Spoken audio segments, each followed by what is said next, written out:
The Flower Adornment Sutra. Archive.org. Translated in the Tang Dynasty by the Tripitaka Master Shramana Shikshananda of Khotan. A translation of the Avatamsaka-Sutra by Thomas Cleary, 1993. Book 24. Eulogies in the Tushita Palace. Then, due to the spiritual force of the Buddha, a great enlightening being from each of the 10 directions, each accompanied by as many enlightening beings as atoms in 10,000 Buddha lands, came to where the Buddha was, from worlds beyond lands as numerous as atoms. In 10,000 Buddha lands. Their names were Diamond Banner, Banner of Steadfastness, Banner of Bravery, Banner of Light, Banner of Knowledge, Jewel Banner, Banner of Energy, Banner of Purification, Constellation Banner, and Banner of Truth. The worlds they came from were called Fine Jewel World, Fine Music World, Fine Silver World, Fine Gold World, Fine Crystal World, Fine Diamond World, Fine Lotus World, Fine Blue Lotus World, Fine Sandalwood World, and Fine Fragrance World. They each purified and cultivated religious practice with Buddhas, the names of which Buddhas were Banner of Inexhaustibility, Wind Banner, Banner of Liberation, Banner of Dignity, Banner of Understanding of Characteristics, Banner of Eternity, Banner of Supreme Excellence, Banner of Freedom, Banner of Purity, and Banner of Observation. When those enlightening beings arrived at the Buddha's spot, they prostrate themselves before the Buddha. Then, by the Buddha's mystic power, he magically produced lion scats of masses of beautiful jewels covered with nets of jewels all around, and the hosts of enlightening beings, according to the direction from which they had come, sat on those seats. Their bodies all emanated countless beams of pure light. This boundless light all came from the enlightening beings' pure mind jewels, their great vows which were free from all evils. They revealed the pure phenomena of the powers of all Buddhas. By the power of the impartial vision of all enlightening beings, they were able to universally save all sentient beings. They were a gladdening sight in all worlds. Those who saw them did not do so in vain, all attained harmony and tranquility. Those enlightening beings had all already perfected innumerable virtues. Eulogies in the Tuslayata Palace, for example. They traveled to all Buddha lands without hindrance. They saw the pure body of reality which rests on nothing. With the body of knowledge they manifested countless bodies going everywhere in the 10 directions to serve the Buddhas. They entered into the Buddha's innumerable, boundless, inconceivable powers. They dwelt in the medium of omniscience. By the light of knowledge they comprehended all things. They had attained fearlessness in all respects. They taught wherever they were, their powers of elucidation forever inexhaustible. With great knowledge and wisdom they opened the gate of concentration spells. With the eye of wisdom they entered the profound realm of truth. The realm of their knowledge was boundless and ultimately pure, like space itself. As in the palace of the Tushita heaven, in this world the hosts of enlightening beings gathered like this, the same thing transpired in all the Tushita heavens in the 10 directions. The names of the enlightening beings who gathered, the names of their countries, and the Buddhas there were all the same. Then the world-honored one emanated countless beams of light from the wheel marks on his knees, illuminating the entire space of the cosmos in the 10 directions. The enlightening beings in all worlds all saw this miraculous display of the Buddha, and the enlightening beings here saw the miraculous displays of all the Buddhas in other worlds. These enlightening beings had all similarly planted roots of goodness in the distant past along with Vairocana Buddha, cultivating enlightening practice. They all had awakened to and entered the free, extremely profound liberation of the Buddhas, and had attained the undifferentiated cosmic body, entering all lands without dwelling anywhere. They saw countless Buddhas and went to serve them. All. In a single mental instant they traversed the cosmos, freely and without hindrance. Their minds and intellects were pure, like priceless jewels. Innumerable Buddhas always guarded them mindfully, sharing their power with them. They reached the ultimate, supreme other shore. By pure mindfulness they continually dwelt in highest awareness. In every moment of thought they continually entered into the realm of omniscience. They put the small in the large and the large in the small, free in all ways, with no obstruction whatsoever. They had already attained the Buddha body and dwelt in the same abode as the Buddhas. They had attained omniscience and produced their bodies from omniscience. They were able to enter the spheres of action of all enlightened ones. They opened up innumerable gates of knowledge and wisdom. They reached the other shore of indestructible great knowledge, attained adamantine concentration, and cut off all doubts and confusion. They had attained the autonomous spiritual powers of Buddhas, teaching and taming countless numbers of sentient beings in the lands of the 10 directions. Though they had no attachments to any categories or phenomena, they were able to learn and develop ultimate skill in use of doctrines and to establish all teachings conducive to enlightenment. Hosts of enlightening beings with such infinite treasuries of all inexhaustible pure virtues of past, present, and future all came and assembled at the Buddha's place. The same thing occurred. Cd at the places of all the Buddhas revealed by the light. Then the enlightening being Diamond Banner, empowered by the Buddha, looked over the 10 directions and said in verse: The Buddha does not appear in the world and has no extinction thither. By the power of his great original vow he demonstrates his freedom. This truth is inconceivable, it is not in the sphere of mind. When knowledge reaches the other shore, one then sees the realm of the Buddhas. The physical body is not the Buddha, neither is the audible voice, yet not apart from form and sound can Buddha's mystic power be perceived. Those of little knowledge cannot know the true realm of the Buddhas. After long cultivation of purifying action will one be able to comprehend. The truly awake comes from nowhere and also goes nowhere. The pure, refined physical body appears through spiritual power, manifesting the body of an enlightened one in innumerable worlds, widely expounding the subtle teachings. His mind has no attachments. His knowledge, being boundless, comprehends all things, entering everywhere in the universe. He manifests autonomous powers. Eulogies in the Tushitapala sentient beings and all phenomena he comprehends unhindered. Everywhere manifesting physical forms, he is omnipresent in all lands.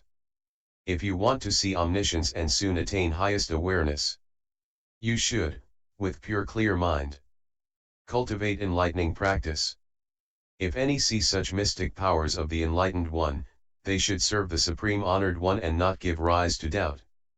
Then the enlightening being Banner of Steadfastness, empowered by the Buddha, looked over the 10 directions and said in verse: The enlightened one is incomparable, most profound, inexplicable, beyond all manner of speech, beret as space itself. Behold the human lion's autonomous mystic power, beyond discrimination, yet causing distinct perceptions. In order to expound the profound and subtle teaching, the guide, for this reason, manifests this peerless body.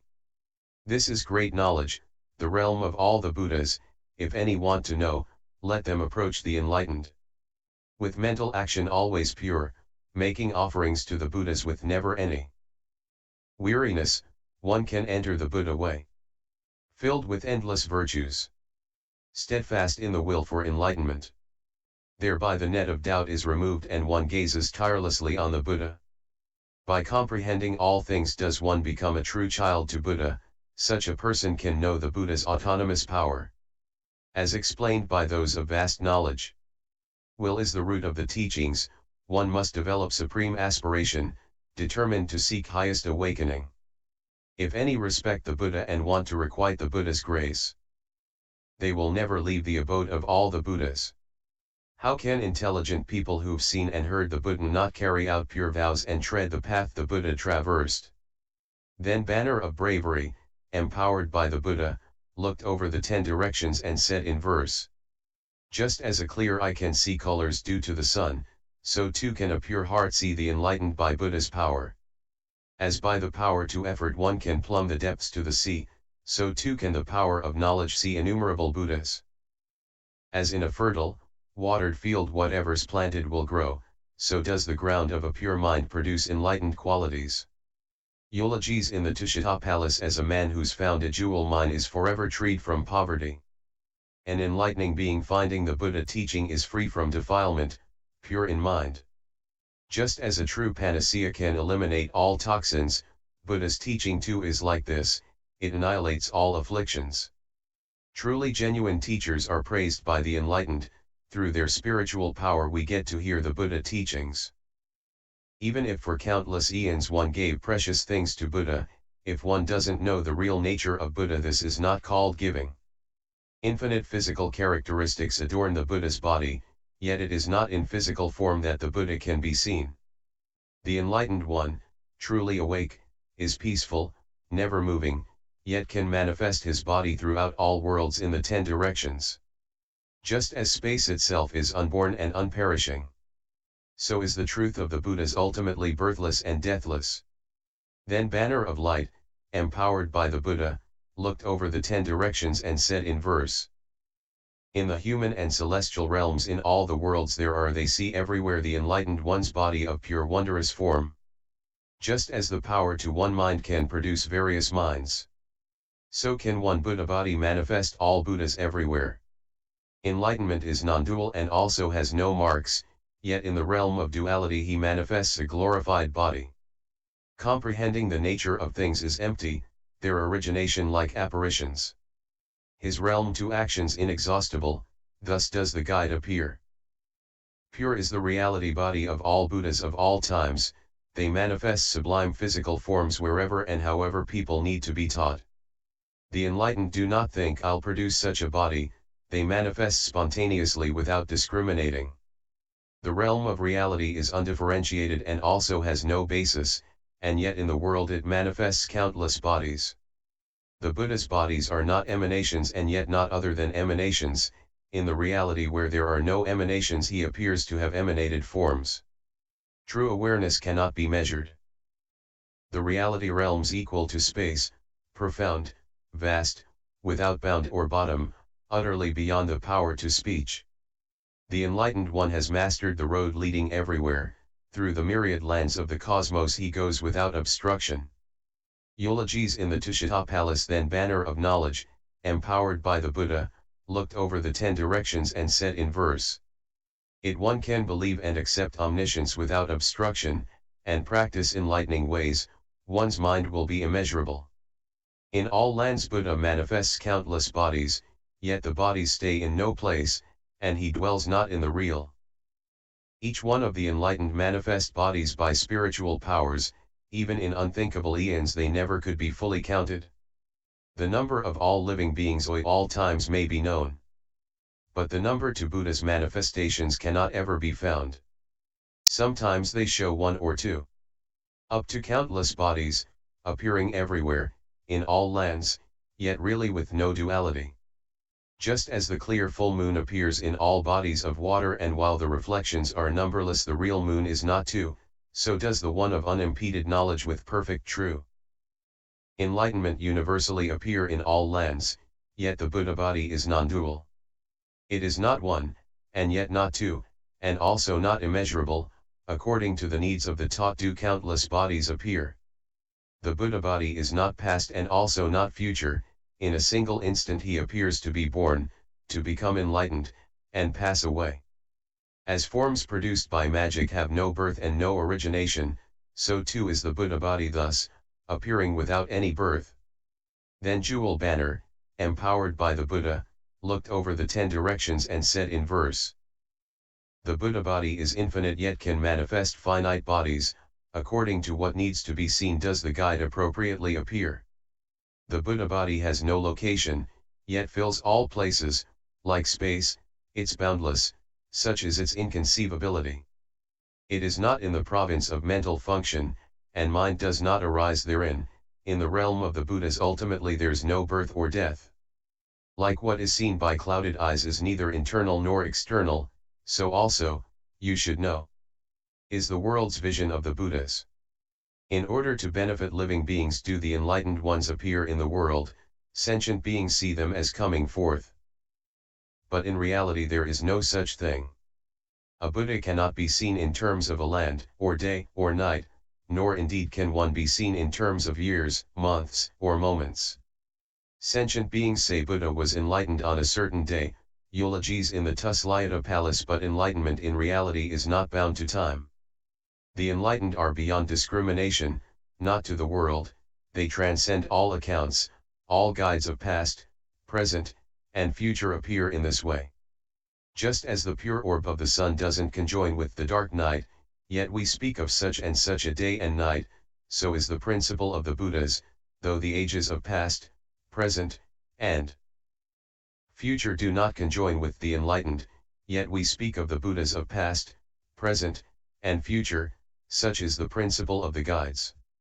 Then Banner to Energy, empowered by the Buddha, looked over the 10 directions and said in verse: all the guides' bodies are the same, as are their meanings, throughout the lands of the 10 directions they appear variously according to needs. Observe the honored sage, his activity is most unique, he fills the entire cosmos and everything that's in it. The Buddha body is not within and also not outside, it manifests by spiritual power, such is the teaching of the guide. According to deeds accumulated in former times by the various species of living beings. Such various different bodies appear, each one dissimilar. Thus the bodies of the Buddhas are infinite, uncountable, except for the great enlightened one no one can conceive of them. Just as the self, being inconceivable, cannot be grasped by mentation. So too the inconceivability to Buddhas is not manifested by mentation. Just as all things originate due to multiple conditions, so also does seeing Buddha necessarily depend on many good works. Just as the wish-fulfilling jewel can satisfy beings' hearts, so can the teachings to the Buddhas completely fulfill all aspirations. In infinite lands the guides appear in the world, in accord with the power to their vows they respond in every place. Then Banner of Purification, empowered by the Buddha, looked over the 10 directions and said in verse: the light of great knowledge to the enlightened universally purifies all worlds, once the worlds are purified. He reveals the enlightening teachings. Even if people want to see Buddhas as numerous as sentient beings, the Buddha responds to their wishes, yet really comes from nowhere. With Buddha as the object, concentrating continuously, one can see Buddhas as many as thoughts. Carrying out pure ways, fulfilling virtues, one can concentrate unremittingly on omniscience. Eulogies in the Tushita Palace. The guides expound teachings to beings in accord with their needs, wherever any can be taught he manifests the supreme incarnation. The bodies to Buddha and the world's beings are all without self, realizing this, he attains true awakening and also explains it to others. All the human lions, with boundless powers of freedom, manifest bodies equal to thoughts, those bodies each being different. As are the bodies to the beings to the worlds, so too are the bodies of Buddhas, when one really knows their inherent nature. That is called Buddhahood. The enlightened see and know all, clearly comprehending all things. Buddhahood and enlightenment are both ungraspable. The guide has no coming or going and also no place of abode, departing from all delusions is called true perfect enlightenment. Then Constellation Banner, empowered by the Buddha, looked over the 10 directions and said in verse: the realizer of thusness, without dwelling anywhere, abides in all lands, going to all lands, seen in all places. Buddha manifests all bodies according to sentient beings' minds, attaining the way, teaching the truth, and finally passing utterly away. The Buddhas are inconceivable. Who can conceive of the Buddhas? Who can see the truly awake? Who can manifest the Supreme? All things are thus, and so are the states of the Buddhas. There's not a single thing in thusness that has birth or death. Sentient beings erroneously discriminate, this is Buddha, this is the world. For one realizing the true nature of things, there's no Buddha and no world. The realizer of thusness appears before all, causing sentient beings to believe and rejoice. But the essence of Buddha is ungraspable. And they are not seeing anything either. If one can, in the world, depart from all attachments, with unimpeded mind, joyful, one will awaken to the truth. That manifested by spiritual power is what is called Buddha, though one search in all times, past, present, or future, it has no existence at all. If one can know in this way the mind and all things, one will know and see all and soon become enlightened. In words are expressed the powers of Buddhas, but true enlightenment transcends words, though it be provisionally explained by words. Then Banner of Truth, empowered by the Buddha, looked over the 10 directions and said in verse, "It's better to always experience all the pains of the world eulogies in the Tushita palace than to be apart from the Buddha and not see Buddha's mystic powers. If there are any sentient beings who have not yet set their minds on enlightenment, if they once hear the name of Buddha they'll surely attain enlightenment. People with knowledge and wisdom, once they set their minds on enlightenment, will surely become supreme Buddhas, have no doubt of that. The mystic power of the enlightened is rarely encountered even in countless ages. If you engender a single thought of faith you'll soon ascend to the highest path. Even if in every instant you give offerings to countless Buddhas, if you don't know the real truth this is not to be called offering. If you hear such a teaching, the Buddhas are born from this, though you experience countless pains you'll not quit enlightening practices. Once having heard of great knowledge, the state entered by the Buddhas, everywhere in the universe you'll become a guide of all times. Though one pass the whole future traveling to all Buddha lands. If one doesn't seek this wondrous truth one will never become enlightened. Sentient beings, from beginningless past, have long revolved in birth and death, they do not know the real truth, so Buddhas come forth in the world. Truths cannot be destroyed, and no one can destroy them, the great light of mystic power is revealed throughout the world. End chapter.